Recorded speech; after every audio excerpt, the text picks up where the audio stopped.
जिद्द, मेहनत आणि सातत्याच्या बळावर यश संपादन करत सौ सोनाली स्वप्नील घोडके यांनी राज्यात मानाचा तुरा रोवला आहे। महाराष्ट्र राज्य लोकसेवा आयोग अर्थात MPSC तर्फे घेण्यात आलेल्या राजपत्रित कृषी सेवा परीक्षेत सौ सोनाली स्वप्नील घोडके यांनी कृषी उपसंचालक या महत्त्वाच्या पदावर निवड मिळवली असून NTC सर्वसाधारण प्रवर्गातून संपूर्ण महाराष्ट्र राज्यात त्यांनी प्रथम क्रमांक पटकावला। या उल्लेखनीय यशामुळे घोडके कुटुंबासह परिसरात आनंदाचं वातावरण पसरलं आहे। स्पर्धा परीक्षांच्या क्षेत्रात मोठी स्पर्धा असताना अत्यंत चिकाटीनं अभ्यास करत सोनाली घोडके यांनी हे यश मिळवलं आहे।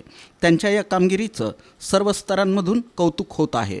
राजपत्रित कृषी सेवा परीक्षा ही राज्यातील एक महत्त्वाची आणि आव्हानात्मक परीक्षा मानली जाते। कृषी क्षेत्रातील धोरणं, शेतकऱ्यांच्या समस्या आणि प्रशासनिक जबाबदाऱ्या यांचा सखोल अभ्यास करून उमेदवारांची निवड या प्रक्रियेद्वारे केली जाते।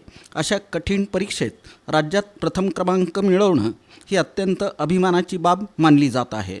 सोनाली घोडके यांनी आपल्या यशाचं श्रेय कुटुंबियांचं पाठबळ, शिक्षकांचं मार्गदर्शन आणि स्वतःच्या सातत्यपूर्ण परिश्रमाला दिलं। अभ्यास करताना त्यांनी नियोजनबद्ध पद्धतीचा अवलंब केला, तसंच कृषी विषयातील सखोल ज्ञान आत्मसात केलं।